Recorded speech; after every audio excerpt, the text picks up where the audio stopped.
നമ്മുടെ സ്വാഗത പ്രഭാഷകന് പറഞ്ഞതുപോലെ നാം കാരണം ഒരാൾ നന്നായാൽ ആ നന്നാകുന്ന വ്യക്തിക്ക്, ആ വ്യക്തി നന്നാകുന്നതിന് കാരണക്കാരനായ വ്യക്തിക്ക് അല്ലാഹു കൊടുക്കുന്നത് ഈ ആകാശത്തിന്റെ ചുവട്ടിലെ ഭൂമിയുടെ മുകളിലുള്ള സർവ്വസത്തെക്കാളും പ്രാധാന്യമുള്ളതാണ് എന്ന് അല്ലാഹുവിന്റെ റസൂൽ പഠിപ്പിച്ചുവെങ്കിൽ മഹാനായ അബൂദർ അൽ ഗിഫാരി റളിയല്ലാഹു തആല അൻഹു പറയുകയാണ്, 4 കാര്യങ്ങൾ എന്റെ പ്രവാചകനെ പഠിപ്പിച്ചു. ആ 4 കാര്യങ്ങൾ പ്രവർത്തിക്കുക എന്നുള്ളത്, ആ 4 കാര്യങ്ങൾ കേട്ടതിനപ്പുറം അത് പ്രവൃത്തിപഥത്തിൽ കൊണ്ടുവരിക എന്നുള്ളത്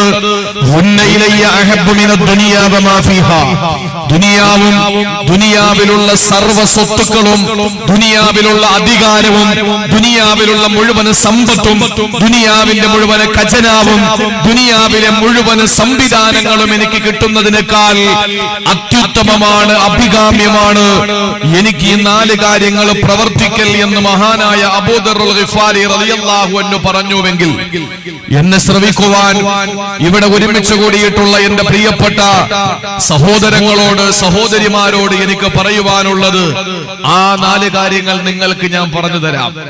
ആ 4 കാര്യങ്ങൾ നിങ്ങൾ കേട്ട് അഭിപ്രായം പറയുന്നതിനപ്പുറം നല്ല പ്രസംഗം എനിക്ക് യാതൊരു ചാട്ടം ഉണ്ടാവൂല, തീരെ കൊള്ളില്ല, എനിക്ക് ഒരു വാട്ടവും ഉണ്ടാവൂല. അതുകൊണ്ട് പറയുന്നത് കേട്ട് ജീവിതത്തിൽ പ്രവർത്തിക്കുമ്പോഴാണ് രാത്രി ഇവിടെ ഉറക്കമൊഴിയുന്നതിന് അല്ലാഹു നമുക്ക് പ്രതിഫലം തരുന്നത്. അല്ലാതെ മഞ്ഞും കൊണ്ട് ചുമച്ച് നമ്മുടെ നാളത്തെ ജോലിയും എല്ലാം ബാത്തിലായി അത് ഇവിടെ വന്നിരിക്കുന്നത് കൊണ്ട് ഒരു ഗുണവും നമുക്കുണ്ടാവൂല. പക്ഷെ പറയപ്പെടുന്നത് നിങ്ങൾക്ക് പ്രവർത്തിക്കാൻ കഴിയണം, എനിക്ക് കഴിയണം, സംഘടിപ്പിച്ചവർക്ക് കഴിയണം. അങ്ങനെ കഴിയുമ്പോൾ അല്ലാഹുവിന്റെ റസൂല് പറഞ്ഞു, ഹബീബായ പ്രവാചകനിൽ നിന്ന് കേട്ട് അബൂദർ പറഞ്ഞു, ഹുന്ന അഹബ്ബു ഇലയ്യ മിനദ് ദുനിയ വമാ ഫീഹാ. അത് പ്രവർത്തിച്ചാൽ എനിക്ക് വേറെ ഒന്നും കിട്ടിയില്ലെങ്കിലും ദുനിയാവ് മൊത്തം എനിക്ക് കിട്ടുന്നതിനേക്കാൾ എനിക്ക് ഇഷ്ടം ഈ 4 കാര്യങ്ങൾ ചെയ്യലാണ്. അതുകൊണ്ട് നമുക്ക് ഇൻഷാ അല്ലാഹ് ആ 4 കാര്യങ്ങളെ പറ്റി പഠിച്ച് നമുക്ക് ദുആ ചെയ്ത് പിരിയാം. അല്ലാഹു ഭാഗ്യം നൽകട്ടെ. ആദരവായ പ്രവാചകൻ നബി മുഹമ്മദ് മുസ്തഫ സല്ലല്ലാഹു അലൈഹി വസല്ലമ തങ്ങൾ അബൂദറിനോട് പറയുകയാണ്, അബൂദറേ അഹ്കിമി സഫീനത ഫഇന്നൽ ബഹറ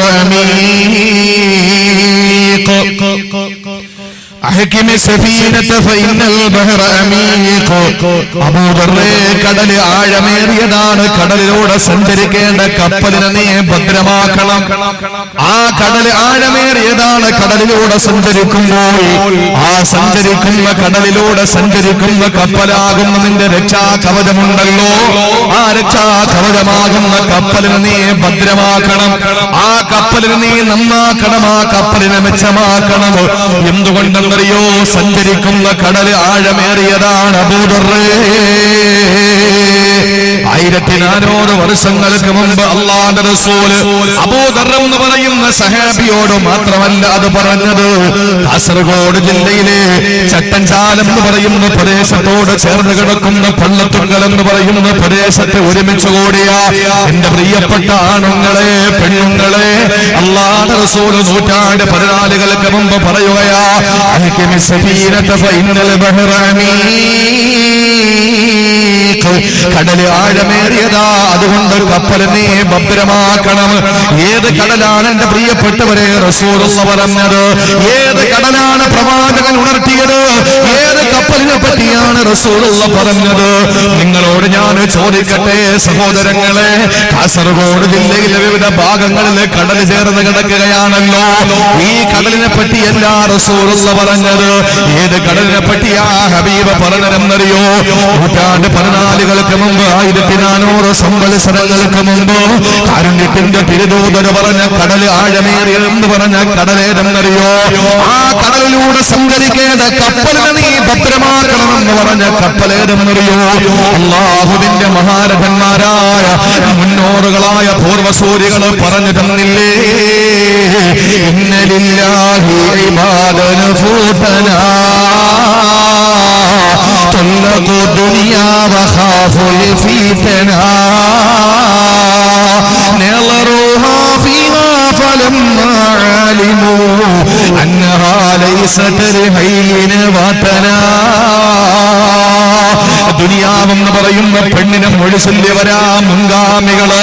അല്ലാഹുവിന് ഇഷ്ടപ്പെട്ട പടച്ചതമ്പുരാൻ തമ്പുരാന്റെ വിഐപികളായ കുറെ ദാസന്മാര് അവര് ദുനിയാവിനെ മുഴച്ചൊല്ലിയവരാണ്.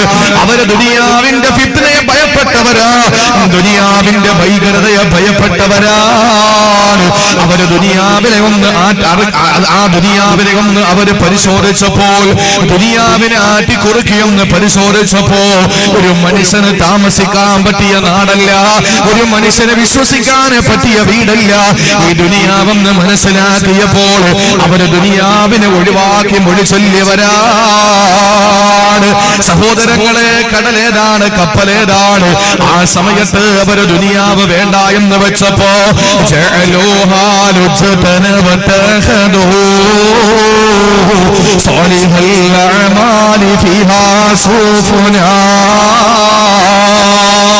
ദുനിയാവെന്ന് പറയുന്ന കടല്, ഈ ദുനിയാവ് എന്ന് പറയുന്ന കടലാണ് പ്രിയപ്പെട്ടവരെ. നിങ്ങൾക്കറിയില്ലേ, നടുകടലിലും മുങ്ങി താഴുന്നവന് കച്ചിത്തുരുമ്പ് കിട്ടിയാലും രക്ഷപ്പെടും. ആ കച്ചിത്തുരുമ്പിന് വേണ്ടി കൈനീട്ടി യാചിക്കും നടുകടലിൽ കിടക്കുന്നവന്. അതുപോലെയല്ലേ വീട് വെക്കാൻ വേണ്ടി ഇറങ്ങുന്നവന് നടുകടലിലായവനെ പോലെയല്ലേ കടലിൽ മുങ്ങി താഴുന്നവന്റെ കൊതി എന്താണ്? പെട്ടെന്ന് രക്ഷപ്പെടണമെന്നാണ്. വീട് വെക്കാൻ തുടങ്ങുന്നവന് കടലിൽ ചാടിയവനെ പോലെയാണ്. പെട്ടെന്നൊന്ന് വീട് വെച്ചിരുന്നെങ്കിൽ മതിയായിരുന്നു, ആ വീടിന്റെ പണിയൊന്ന് പൂർത്തീകരിച്ചിരുന്നെങ്കിൽ മതിയായിരുന്നു. കല്യാണം കഴിക്കുന്നവന്റെയും അവസ്ഥ തന്നെ. കല്യാണം വിളി തുടങ്ങിക്കഴിഞ്ഞാൽ, കല്യാണത്തിന്റെ പ്രപ്പോസൽ വന്നു കഴിഞ്ഞാൽ അവന്റെ മനസ്സിന്റെ ചിന്ത എന്താണ്? പെട്ടെന്ന് ആ കല്യാണം വന്ന് കഴിഞ്ഞിരുന്നെങ്കിൽ. എന്തുകൊണ്ടാണ്? നടുകടലിൽ ചാടിയവനെ പോലെയാണ്. വാഹനമെടുക്കാൻ പോകുന്നവന്റെയും കരാറ് തന്നെയാണ്. എന്തിനേറെ ഈ പട്ടന്തുകാല്, ഈ പള്ളന്തുകാലം എന്ന് പറയുന്ന പ്രദേശത്ത് ഇവിടെ വഴല് വെച്ച എന്റെ പ്രിയപ്പെട്ട സഹോദരങ്ങളെ, വഴല് വെച്ച് പോസ്റ്റർ ഒട്ടിച്ച് ഫ്ലക്സ് വെച്ച് നോട്ടീസ് അടിച്ച് നിങ്ങൾ പ്രചരണം തുടങ്ങിയപ്പോ നിങ്ങളുടെ മനസ്സ് പറഞ്ഞതെന്താണ്? അല്ലാഹുവേ, പെട്ടെന്ന് ആ പരിപാടി അങ്ങ് തീർന്നിരുന്നെങ്കിൽ എന്താ? മനോഹരമായി, ഭംഗിയായി, ഗംഭീരമായി പരിപാടി അങ്ങ് അവസാനിച്ചിരുന്നെങ്കിലെന്ന്. സഹോദരങ്ങളെ, ദുനിയാവെന്ന് പറയുന്നത് നടുകടൽ തന്നെയാ. ആ നടുകടലാകുന്ന ദുനിയാവിലൂടെ നമുക്ക് സഞ്ചരിക്കാനുള്ള രക്ഷാകവചമായ കപ്പലേതെന്നറിയോ?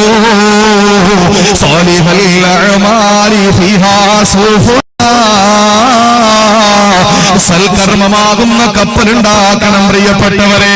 കാരണം കടലാകുന്ന ദുനിയാവിലൂടെ സൽക്കർമ്മമാകുന്ന കപ്പലിലേക്ക് യാത്ര ചെയ്യുന്ന ഒരു മനുഷ്യനും മറുകരയെത്താറുണ്ട്. ആ മറുകര എന്താണെന്നറിയോ?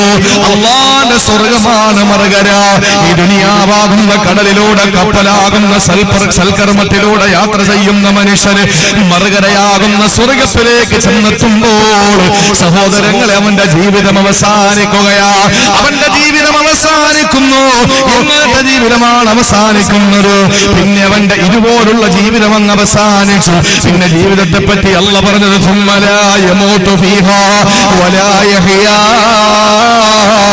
പിന്നെ അവിടെ മരണവുമില്ല, ജീവിതവുമില്ല. സഹോദരങ്ങളെ, നരകത്തിന്റെ അവസ്ഥയെ പറ്റി അല്ലാഹു പറഞ്ഞതാണ്.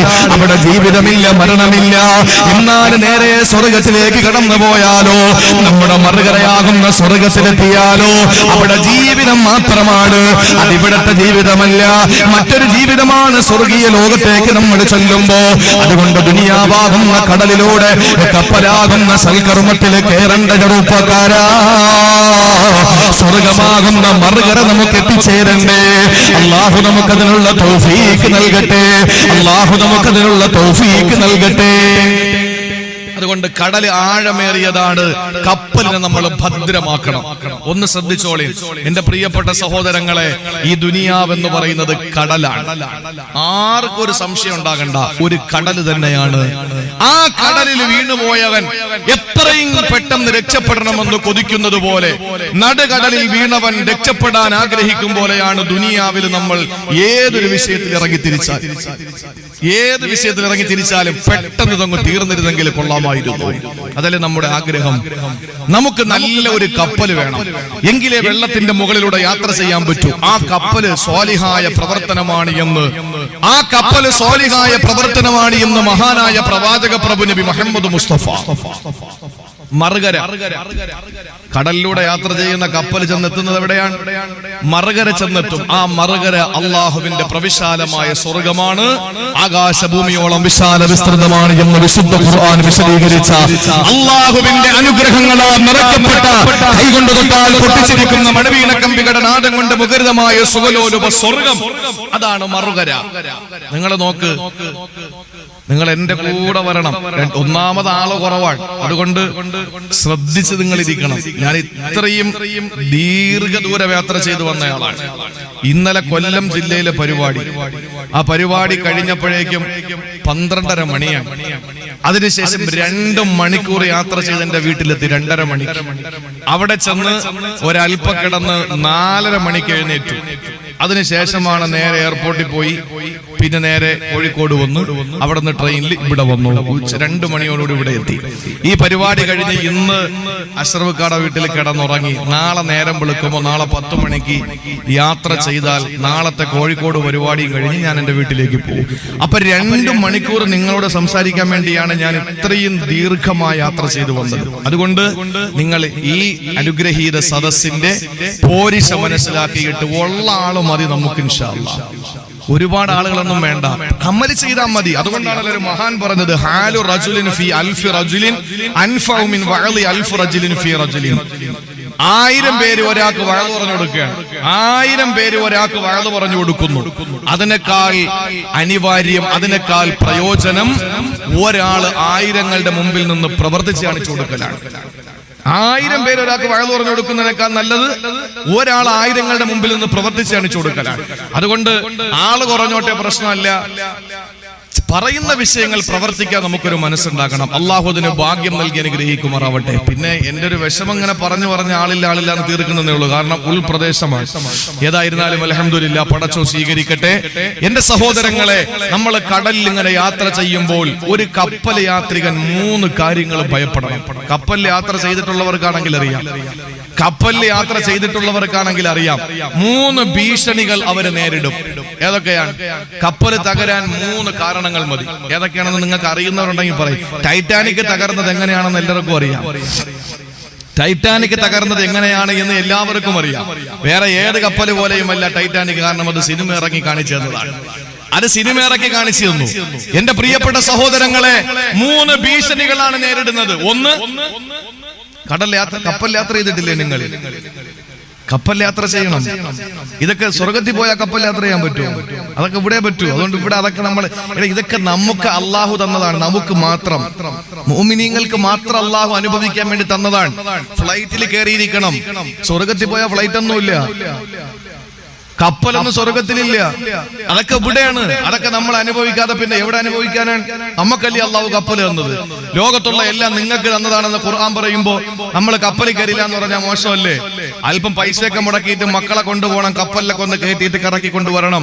ലക്ഷദ്വീപിലൊക്കെ ഉള്ള ആളുകളുമായിട്ട് ബന്ധപ്പെടണം. SKSFന്റെ ആളുകളൊക്കെ ലക്ഷദ്വീപിൽ ഒരുപാടുണ്ട്. അടുത്ത മാസം പിന്നെ അഗത്തി ദ്വീപിൽ ഒരു പരിപാടി കൊടുത്തിരുന്നതാണ്. ഞാൻ ആന്ധ്രത്തിൽ പോയി, പല ദ്വീപുകളിലും പോയിട്ടുണ്ട്.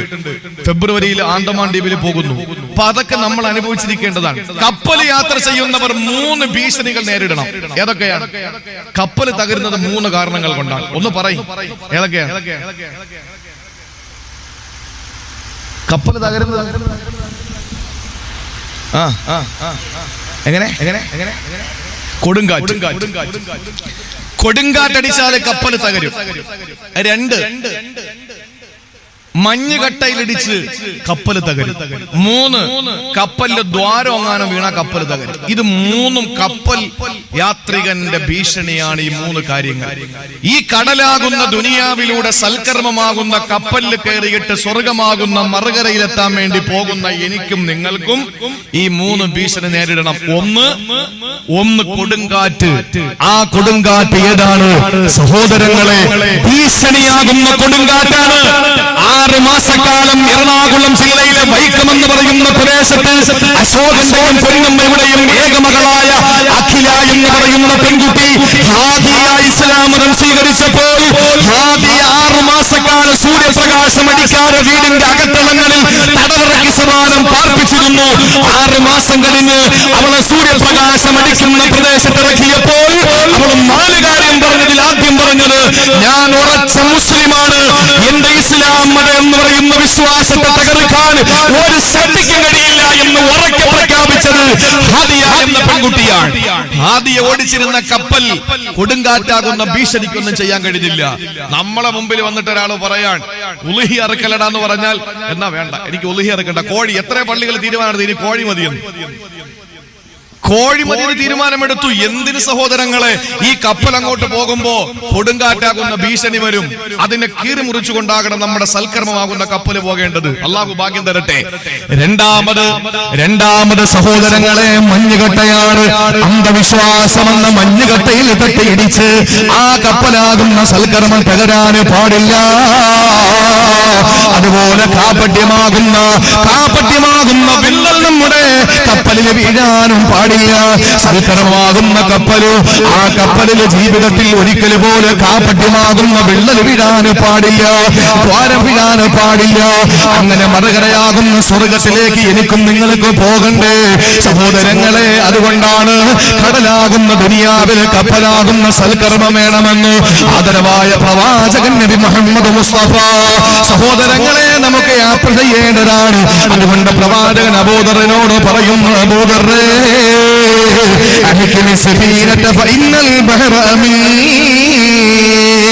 കടൽ ആഴമേറിയതാണ്, കപ്പലിനെ ഭദ്രമാക്കണമെന്ന് ആദരവായ പ്രവാചകൻ നബി മുഹമ്മദ് മുസ്തഫ.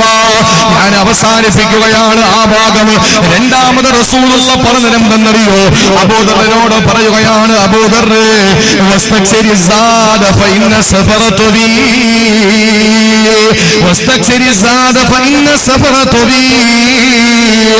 നിന്റെ യാത്ര ദൈർഘ്യമേറിയതാണ്, അതുകൊണ്ട് നീ ഒരുക്ക് മുതലുകൾ തയ്യാർ ചെയ്യുക. സഹോദരങ്ങളെ ശ്രദ്ധയോടെ ഒന്ന് കേൾക്കണേ. അള്ളാഹുവിനെ തന്നെയാണ് സത്യം. നമ്മുടെ അബൂദർ തങ്ങൾ പറഞ്ഞതെന്താണ്?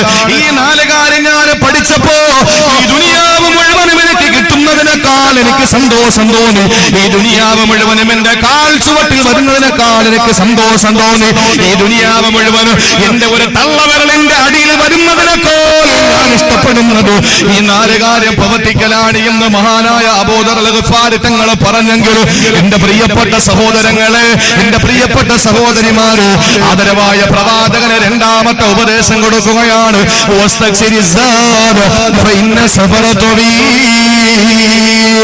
യാത്ര ദൈർഘ്യമേറിയതാണ്, അതുകൊണ്ട് പൊന്നുമോനെ അബൂദറേ നീ ഒരുക്കു മുതലുകൾ തയ്യാർ ചെയ്തോ.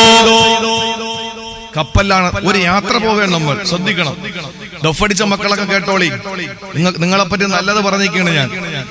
കുരുത്തക്കേട് കാണിച്ച് മോശം പറയിപ്പിക്കരുത്. പത്തനംതിട്ട ജില്ലയിലെ വയലിന് പോയി, എന്തൊരു ബഹളമാണ് കുട്ടികൾ. ഇവിടത്തെ പോലെയല്ല, അവിടെ ലേലം ചെയ്യാൻ വേണ്ടി സാധനങ്ങൾ കൊണ്ടുവച്ചിരിക്കും. ലേലം ചെയ്യാൻ വേണ്ടി സാധനങ്ങൾ ഒരു സൂപ്പർ മാർക്കറ്റാണെന്ന് തോന്നും കണ്ടാൽ. കൊല മുതല് തേങ്ങ വരെ, തേങ്ങ മുതല് അരി വരെ, അരി മുതൽ മുട്ട വരെ എല്ലാ സാധനങ്ങളും ഉണ്ട്. ഒരു സ്റ്റേജ് നിറച്ച സാധനങ്ങളാണ്. ഞാൻ വയൽ പറയാൻ നിന്നാൽ എങ്ങനെയാണ് നിന്നത്? കാരണം എന്താ, നിൽക്കാൻ സ്ഥലമില്ല, മൊത്തം ലേലത്തിന്റെ സാധനങ്ങളാണ്. അപ്പൊ ആ സാധനങ്ങൾ കൊണ്ട് വെച്ചിരിക്കുന്ന സദസ്സില് മക്കളെ ആകെ ഒരു അസ്വസ്ഥതയാ. സദസ്സ് കയറിയപ്പോ നല്ല ആൾക്കൂട്ടമുണ്ട്. ഇടത് ഭാഗത്ത് ഫ്രണ്ടിൽ വന്നിരിക്കുന്ന കുട്ടികളൊക്കെ ബഹളം, അവർ അങ്ങോട്ട് ബഹളം ഇങ്ങോട്ട് ബഹളം. എന്തെങ്കിലും പറയാൻ പറ്റുമോ? നീ പോടാന്നിരുന്ന് പറഞ്ഞ നാണക്കേടായില്ലേ? പിന്നെ ആ നാട്ടിൽ വാതിന് പോകാൻ പറ്റുമോ? അപ്പൊ അതുകൊണ്ട് ഒരു അക്ഷരം മിണ്ടിയില്ല. ഞാൻ സംഘാടകടുത്ത് ചോദിച്ചു, ലേലൊന്നും വിളിക്കില്ല, ഈ അണ്ടിപ്പരിപ്പ് എത്ര രൂപ വേണോന്ന് ചോദിച്ചു. ഒരു വലിയ കവർ അണ്ടിപ്പരിപ്പ് എത്ര രൂപ വേണോന്ന് ചോദിച്ചു. അത് ഉസ്താദ് എടുത്തോളെ, കുഴപ്പമില്ല. ഞാൻ പറഞ്ഞു എനിക്കല്ല, ഞാൻ 1000 തന്നേക്കാം, ആ മക്കൾക്ക് ഇട്ടെടുത്ത് കഴിഞ്ഞ് പൊട്ടിച്ച് തിന്നോളാൻ പറഞ്ഞു. ഇതിന്റെ വായിൽ അണ്ടിപ്പരിപ്പ് കയറിയത് പോലെ പിന്നെ തീരുന്നവരെ ഒരു അക്ഷരം വേണ്ടിയില്ല, ചവച്ചവച്ചിരുന്നോണ്ട് ശബ്ദം ഉണ്ടാക്കാതിരിക്കും. അള്ളാഹു മനസ്സിലാക്കാനുള്ള തൗഫീക്ക് നൽകി അനുഗ്രഹിക്കുമാറാകട്ടെ. പടച്ചോ നമ്മളെ നന്നാക്കട്ടെ. എന്റെ പ്രിയപ്പെട്ട സഹോദരങ്ങളെ ഒന്ന് ശ്രദ്ധിച്ചേ. നമ്മളൊരു യാത്ര പോവാൻ, കടല് ദുനിയാവ്, കപ്പല് സൽക്കർമ്മം, മറുകര സ്വർഗം. അപ്പൊ നമ്മൾ യാത്ര പോകുമ്പോ റസൂലുള്ള രണ്ടാമത് പറഞ്ഞു, നിന്റെ യാത്ര നീണ്ട ദൈർഘ്യമുള്ള യാത്രയാണ്. ആ യാത്രയ്ക്ക് ആവശ്യമായ സംവിധാനങ്ങൾ നീ കരുതിയിരിക്കണം. ഞാൻ ചോദിക്കട്ടെ, ഇവിടെ നിന്ന് തിരുവനന്തപുരത്ത് പോകുന്ന ഒരാള് എന്തൊക്കെ കരുതും? ഒരാളെ യാത്ര പോവാൻ നമുക്ക് എന്തൊക്കെയാണ് കൊണ്ടുപോകേണ്ടത് പറയും. ഗൾഫിൽ പോകുന്ന ഒരു ഭർത്താവ്, നമ്മുടെ ഈ നാട്ടിൽ നിന്ന് ഗൾഫിലൊക്കെ ഒരുപാട് സഹോദരങ്ങൾ പോകാറുണ്ട്. ഗൾഫിലേക്ക് പോകുന്ന ഒരാൾക്ക് ഭാര്യ പോകുന്നതിന്റെ തലേ ദിവസം റെഡിയാക്കി കൊടുക്കുന്ന യാത്രയുടെ പ്രധാനപ്പെട്ട 3 സംഗതികളുണ്ട്. എന്തൊക്കെയാണ്? ഗൾഫിൽ പോയവർക്കറിയാം ഭാര്യ എന്തൊക്കെ തന്നു, എന്തൊക്കെയാണ് കൊണ്ടുപോകുന്നത്. രഹസ്യമായി തന്നതല്ല കൂട്ടുന്നത്, ഉറച്ചു പറയാൻ പറ്റിയ സാധനങ്ങളാണ്. ഉമ്മ, മകള്, സഹോദരി, ഭാര്യ, ഭാര്യയുടെ ഉമ്മ, അവരൊക്കെ നമ്മൾ ഗൾഫിലേക്ക് പോകുന്നു എന്നറിയുമ്പോൾ നീണ്ട യാത്രയാണ്, മണിക്കൂറുകളോളം യാത്ര ചെയ്തു പോകണം. പ്രത്യേകിച്ച് കണക്ഷൻ ഫ്ലൈറ്റ് ആണ് എങ്കിൽ പല ഭാഗങ്ങളിലും നമ്മൾ ചെന്ന് മണിക്കൂറുകളോളം അവിടെ വെയിറ്റിംഗ് ഉണ്ട്. അപ്പോ ഇത്രയും യാത്ര ചെയ്യുന്ന ആളുകൾക്ക് തന്റെ പ്രിയപ്പെട്ട ഭർത്താവിന് ഭാര്യ 3 പ്രധാനപ്പെട്ട സംഗതികൾ റെഡിയാക്കി കൊടുക്കും. ഏതൊക്കെയാ? ഒന്ന് ഭക്ഷണം. നിങ്ങൾ പറയണം 3 എങ്കിലേ ഞാൻ പ്രസംഗിക്കൂ. 1 ഭക്ഷണം, 2 എന്താണ് വസ്ത്രം, 3 വെള്ളം, 3 ചിലര് വെള്ളം കുടിക്കാനാണ് ഫ്ലൈറ്റിൽ കയറുന്നത്. ഇവിടെ ആകുമ്പോ ആൾക്കാരെല്ലാം കാണും. അവിടെ കയറിയ പിന്നെ എയർ ഹോസ്റ്റസ് മാത്രമേ ഉള്ളൂ, വേറെ ആരും കാണൂല. ഇഷ്ടംപോലെ വെള്ളം കുടിക്കുക. 3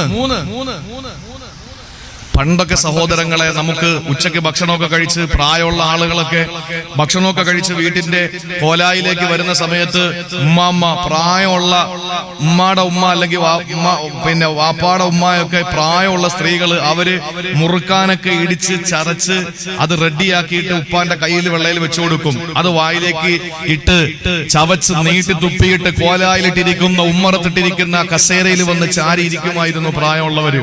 ഇന്നിപ്പോ അങ്ങനെയാണോ? ഉച്ചയ്ക്ക് ഭക്ഷണം കഴിച്ചാൽ പാപ്പ ചമച്ച് കുരച്ചിറങ്ങി വരുമ്പോ ഉമ്മാമ്മ കൈവെള്ളയിൽ വെച്ചു കൊടുക്കും. എന്താ വെച്ചു കൊടുക്കുന്നത്? 12 ഗുളിക. 12 ഗുളിക. ഷുഗർ കൂടാതിരിക്കാൻ, കുറയാതിരിക്കാൻ, പ്രഷർ കൂടാതിരിക്കാൻ, കുറയാതിരിക്കാൻ 12 ഗുളിക. അപ്പൊ യാത്രക്കാരൻ ആവശ്യമായ മരുന്നും അവർ കൊടുക്കും. രോഗമൊന്നും ഇല്ലാത്തവനാണെങ്കിൽ പറയും നീ കുറച്ച് പാരസിറ്റമോളെങ്കിലും കൊണ്ടുപോകും, കാരണം അവിടെ ചെന്ന് ജലദോഷവും പനിയെ പിടിച്ചാലോ. അപ്പൊ 3 കാര്യങ്ങൾ ഒരു യാത്രക്കാരൻ അവന്റെ ഒരുക്കു മുതലായി കൊണ്ടുപോകും. നിങ്ങൾ ശ്രദ്ധിക്കണേ, ഈ ആള് കുറഞ്ഞ വേദിയിലാണ് പ്രസംഗിക്കാൻ സുഖം. കാരണം എന്താണ്? ഇതുപോലെ സദസ്സിനോട് സംസാരിച്ച് സംവദിച്ചുകൊണ്ട് വാഴ പറയാൻ പറ്റും. ആളുകൾ കൂടുതലുള്ള കാസർഗോഡ് ജില്ലയുടെ വാഴ എനിക്ക് എങ്ങനെയാണെന്ന് എനിക്കറിയാം, നന്നായിട്ട് എനിക്കറിയാം. ശ്വാസം വിടാൻ പാടില്ല, ചെവിയിൽ കൈയും പിടിച്ചിട്ട് 2 മണിക്കൂർ നിന്ന് ഒരേ ശ്വാസത്തിൽ പ്രസംഗിക്കണം, എങ്കിലേ കാസർഗോഡ് ജില്ലക്കാർക്ക് പ്രസംഗം ഉഷാറായി എന്ന് പറയും. അങ്ങനെ പറഞ്ഞാലുള്ള കുഴപ്പം എന്താണെന്നറിയോ? നാളെ കോഴിക്കോട് ജില്ലയിൽ ഞാൻ ചെന്ന് ചുമക്കേണ്ടി വരും. അതുകൊണ്ട് 2 സ്ഥലത്തും അഭിപ്രായം വേണ്ടേ? അതുകൊണ്ട് സാരമില്ല, കുഴപ്പമില്ല, പ്രശ്നമൊന്നുമില്ല. ആ ഒരു അഭിപ്രായം മാത്രം മതി. അള്ളാഹു കാര്യങ്ങൾ അമൽ ചെയ്യാനുള്ള തൗഫീക്ക് നൽകി അനുഗ്രഹിക്കുമാറാവട്ടെ. എന്റെ സഹോദരങ്ങളെ, യാത്ര പോകുന്നവന് ആദ്യമായി കരുതുന്നവന് ഭക്ഷണമാണ്. ആ ഭക്ഷണവും കൊണ്ടാണ് അവന് യാത്ര പോകുന്നത്. 2ാമത് വസ്ത്രമാണ്. 3ാമത് ആവശ്യമായ മരുന്നാണ്. സഹോദരങ്ങളെ, റസൂലുള്ള പറയുകയാ, ജീവിതമാകുന്ന നിന്റെ യാത്ര ദീർഘമായതാണ്, ദൈർഘ്യമേറിയതാണ്. എവിടെ നിന്ന് തുടങ്ങിയ യാത്രയെന്നറിയോ? ചട്ടഞ്ചാലുകാരാ, എവിടെ നിന്ന് തുടങ്ങിയ യാത്രയാണെന്നറിയോ? പ്രിയപ്പെട്ട പള്ളത്തുങ്കലകാരി സഹോദരി, എവിടെ നിന്ന് തുടങ്ങിയ യാത്രയാണ്? ആലമുൽ അർവാഹ് എന്ന് പറയുന്ന ലോകത്ത് നിന്ന് തുടങ്ങിയ യാത്രയാണ്. നിങ്ങൾക്കറിയോ, അന്ന് നമ്മുടെ ശരീരമില്ല, ബോഡിയില്ല, നമ്മുടെ ഇന്നത്തെ പോലെ ശരീരമില്ല. ആലമുൽ അർവാഹിൽ നിന്ന് തുടങ്ങിയ യാത്രയാണ്. അത് ആലമുൽ അർഹാം എന്ന ഉമ്മ, ആലമുൽ അർഹാം എന്ന മാതാവിന്റെ ഉദരത്തിലെത്തി. അവിടെ 9 മാസം 10 ദിവസം കഴിഞ്ഞപ്പോൾ 3ാമത്തെ ലോകമായ ആലമുൽ അജ്സാം എന്ന ദുനിയാവിലെത്തി. ഇവിടെയും തീരുന്നില്ല. ആലമുൽ ബർസഖ് എന്ന 4ാമത്തെ ലോകത്തിൽ നമ്മൾ പോകാനിരിക്കുകയാ. സഹോദരങ്ങളെ, അവിടെയും തീരുന്നില്ലല്ലോ. ഉയർത്തെഴുന്നേൽപ്പിന്റെ നാളിൽ 5ാമത്തെ ലോകമായ ആലമുൽ ആഖിറയിലേക്ക് നമ്മൾ പോകേണ്ടവരാണ്. അവിടെയും നിൽക്കുന്നില്ല, യാത്ര നിൽക്കുന്നില്ല. അല്ലാഹു പറഞ്ഞല്ലോ, ഫിറൂ ഇലല്ലാഹ്, അല്ലാഹുവിലേക്കാ നിങ്ങൾ ഓടേണ്ടത്. സ്വർഗം കിട്ടിയാ നിങ്ങൾ എവിടെ നിൽക്കാൻ പാടില്ല. നിങ്ങളുടെ യാത്ര എവിടം വരെയാണ്? അല്ലാഹുവിനെ കണ്ടുമുട്ടുന്നത് വരെയാ നിങ്ങളെ യാത്ര ചെയ്യേണ്ടത്. പച്ചവെള്ളമോ പച്ചമണ്ണും കൂട്ടിക്കളട്ടിയിട്ട് കൊട്ടിയാല് ശബ്ദം കേൾക്കുന്ന ഒരു രൂപമുണ്ടാക്കി വെച്ച് അല്ലാഹു അതിൽ റൂഹോദിയപ്പോഴാണ് നമ്മൾ ചലിച്ചത്. സഹോദരങ്ങളെ, അല്ലാഹു നേരിട്ട് റൂഹോദിയ വിഭാഗമാണ് മനുഷ്യര്. ആ റൂഹോദിയ പടച്ചവനാണ് എങ്കിൽ അവനിലേക്ക് തന്നെ നമ്മൾ മടങ്ങിച്ചെല്ലണ്ടേ, അവനിലേക്ക് തന്നെ മടങ്ങിച്ചെല്ലണ്ടേ. അങ്ങനെ മടങ്ങിപ്പോകേണ്ടത് അവനിലേക്കാണ്. അങ്ങനെ നീണ്ട വിശാലമായ ദൈർഘ്യമേറിയ യാത്രയാണ്. ആ യാത്രയിൽ ആവശ്യമായ ഭക്ഷണം നമുക്ക് തയ്യാർ ചെയ്യണ്ടേ, വസ്ത്രം നമുക്ക് തയ്യാറാക്കണ്ടേ, മരുന്ന് നമുക്ക് തയ്യാർ വേണ്ടേ? സഹോദരങ്ങളെ, ഭക്ഷണമേതാണ്? ഏത് ഭക്ഷണമാണ്? ഗൾഫിലേക്ക് പോകുന്ന ഭർത്താവിന് ഭാര്യ അച്ചാറിട്ട് കൊടുക്കാറുണ്ട്. ഭാര്യ എല്ലാ ഭക്ഷണവും തയ്യാറാക്കി തന്റെ പ്രിയപ്പെട്ടവന് എനിക്കും എന്റെ മക്കൾക്കും വേണ്ടി അധ്വാനിക്കാൻ പോവുകയാണ്. ജീവിതത്തിന്റെ രണ്ടറ്റം കൂട്ടിമുട്ടിക്കുന്നതിന് വേണ്ടി പ്രിയപ്പെട്ട ഭർത്താവ് പെടാൻ പോവുകയാ. ആ ഭർത്താവിന് ഇവിടെ ധാരാളം ഭക്ഷണം ഇഷ്ടമായിരുന്നു. എന്റെ ജീവിതത്തിൽ 10-15 വർഷത്തെ തന്റെ ജീവിതത്തിന്റെ യാത്രയിൽ തന്റെ പ്രിയപ്പെട്ടവന് ഇഷ്ടമുള്ള ഭക്ഷണമേതെന്ന് ഭാര്യക്കറിയാ. തന്റെ പ്രിയപ്പെട്ടവന് കമ്പമുള്ള ഭക്ഷണമേതെന്ന് ഭാര്യക്കറിയാ. ആ ഭക്ഷണമെല്ലാം തയ്യാറ് ചെയ്ത് ഒരു ചെറിയ കാർട്ടൂണിനകത്താക്കിയിട്ട് കണ്ടെയ്നറിനകത്താക്കിയിട്ട് തന്റെ പ്രിയപ്പെട്ട ഭർത്താവിന്റെ ബാഗിനകത്ത് വെച്ചു കൊടുക്കുന്ന ഉമ്മ. ജീവിതമാകുന്ന യാത്ര, ഈ യാത്ര ദൈർഘ്യമേറിയതാണ്.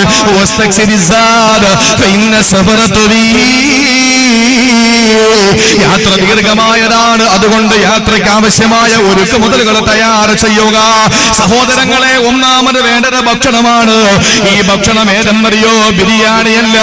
ഈ ഭക്ഷണം ഏതാണ് പ്രിയപ്പെട്ടവരെ? നമ്മൾ കഴിക്കുന്ന ഭക്ഷണമല്ല.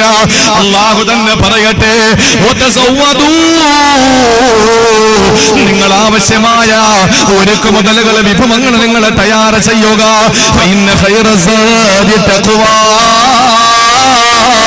നിങ്ങൾ കൊണ്ടുപോകാൻ പറ്റിയ ഭക്ഷണം ഏതെന്നറിയോ? അത് തഖ്വയാണ്.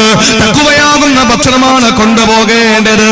ഒരു മഹാന് പറഞ്ഞില്ലേ, കൈഫർ റഹീലു ബിലാ സാദിൻ ഇലാ വതനി ലാ യൻഫഉ മർഅ ഫീ ഗൈറു തഖ്വാഹു. കൈഫർ റഹീലു ഇലാ സാദിൻ ഇലാ വതനി. ഒരു നാട്ടിലേക്ക് ഭക്ഷണമില്ലാതെ എങ്ങനെയാണ് യാത്ര പോവുക? ഒരു നാട്ടിലേക്ക് ഭക്ഷണമില്ലാതെ എങ്ങനെയാണ് യാത്ര പോവുക? അവന്റെ യാത്രയിൽ ഏറ്റവും ഉചിതമായ ഭക്ഷണം തഖ്വയാണ്. സഹോദരങ്ങളെ, നമുക്ക് യാത്ര പോകേണ്ടേ? നമ്മൾ യാത്രക്കാരനല്ലേ? കടലാകുന്ന ദുനിയാവിലെ കപ്പലാകുന്ന സൽക്കർമ്മമാകുന്ന കപ്പലിൽ നമ്മൾ യാത്ര ചെയ്യുന്നവരല്ലേ? നമ്മൾ അല്ലാഹുവിന്റെ സ്വർഗമാകുന്ന മറുകരയെത്തന്റെ ഉമ്മ. അതുകൊണ്ട് ദീർഘമായ യാത്രയിലെ ഭക്ഷണമേതാണ്? അത് തഖ്വയാണെന്ന് പരിശുദ്ധ ഖുർആൻ. ഈ ആയത്തിറങ്ങാനുള്ള കാരണം എന്തെന്നറിയോ സഹോദരിമാരെ? അത് അറിയുമ്പോഴാണ് നമ്മുടെ ഭക്ഷണം ഏറ്റവും മെച്ചമായ തഖ്വയാണെന്ന് മനസ്സിലാവുക. മക്കയിലേക്ക് പരിശുദ്ധമായ ഹജ്ജിന് പോകുന്ന ആളുകളുണ്ടായിരുന്നു. ആളുകളുടെ വീട്ടിൽ നിന്ന് ഭക്ഷണം എടുത്തു കൊടുക്കുമ്പോൾ അവര് പറയുമായിരുന്നു, ഞങ്ങൾ തിന്നാൻ പോകുന്നവരല്ല, ഞങ്ങൾ തിന്നാൻ പോകുന്നവരല്ല, ഞങ്ങൾക്ക് ഭക്ഷണം വേണ്ട, ഞങ്ങൾക്ക് ഭക്ഷണം വേണ്ട. അവര് ഒരു നേരത്തെ ഭക്ഷണം പോലും പൊതിഞ്ഞെടുക്കാതെ, അവര് ഒരു തുള്ളി വെള്ളം പോലെ കയ്യിൽ കരുതാതെ പരിശുദ്ധ ഹജ്ജിന് വരുമായിരുന്നു. അങ്ങനെ അവര് നേരെ വന്ന് പരിശുദ്ധ കഅബ കണ്ട് അവര് തവാഫ് ചെയ്ത് സഈ ചെയ്ത് അവര് തഹല്ലുലായി ഹജ്ജങ്ങ് പൂർത്തീകരിച്ചാൽ, ഉംറ പൂർത്തീകരിച്ചു കഴിഞ്ഞാൽ 2-3 ദിവസം കഴിയുമ്പോൾ വിശപ്പ് തുടങ്ങും.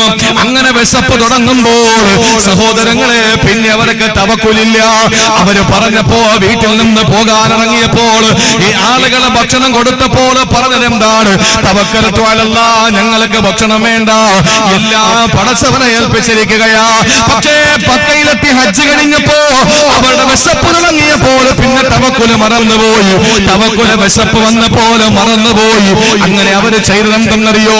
പള്ളിയിൽ നമസ്കാരത്തിന് വേണ്ടി വരുന്ന ആളുകളോട് കൈനീട്ടാൻ തുടങ്ങി. വല്ലതും തരുമോ, വിശക്കുകയാ, വല്ലതും തരുമോ, വിശക്കുകയാ എന്ന് പറഞ്ഞ ആളുകളോട് കൈനീട്ടിയപ്പോ അല്ലാഹുവിന്റെ പരിശുദ്ധമായ ഖുർആനിലൂടെ അല്ലാഹു അറിയിക്കുകയാ, വതസവ്വദൂ ഫഇന്ന ഖൈറ സാദി തഖ്വാ.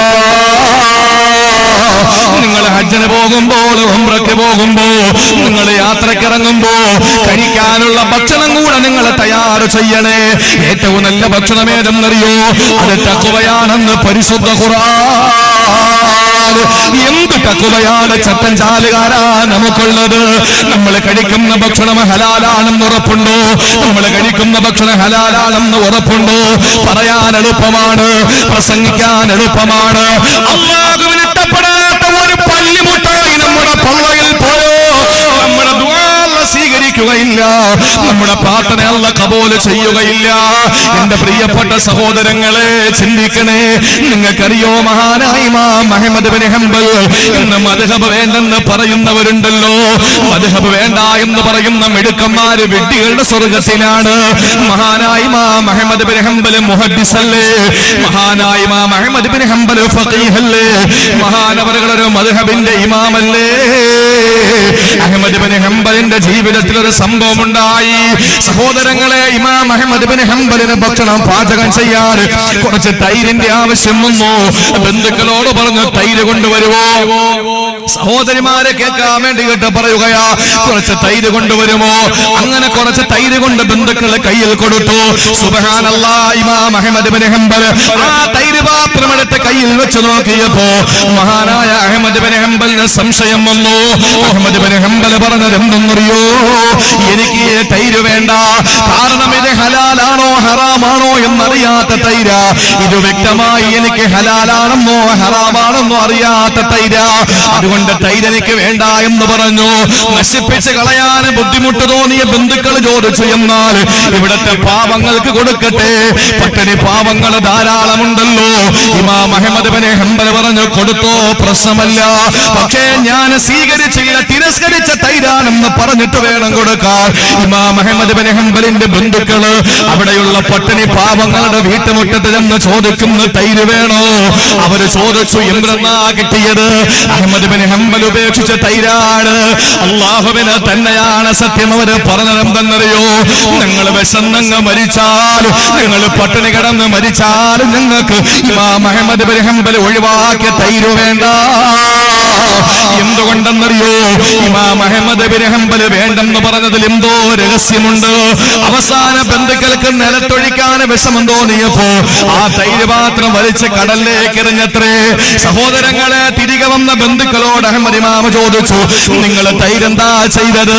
ഞങ്ങൾ കടലേക്ക് വലിച്ചെറിഞ്ഞെന്ന് മറുപടി പറഞ്ഞപ്പോൾ അഹ്മദ് ബിൻ ഹംബലിന്റെ ചരിത്രം പറയുന്നതെന്തെന്നറിയോ? എന്റെ ചട്ടൻ ചാലുകാരാ, എന്റെ ശബ്ദം ശ്രവിക്കുന്ന പ്രിയപ്പെട്ട പെങ്ങളെ, ഇവിടെയാ നമുക്ക് തഖ്വ നഷ്ടപ്പെട്ടു പോയത്. അല്ലാഹുവിനെ തന്നെയാണ് സത്യം. ഇമാം അഹ്മദ് ബിൻ ഹംബൽ മരിക്കുന്നത് വരെ പിന്നെ മത്സ്യം കഴിച്ചിട്ടില്ല.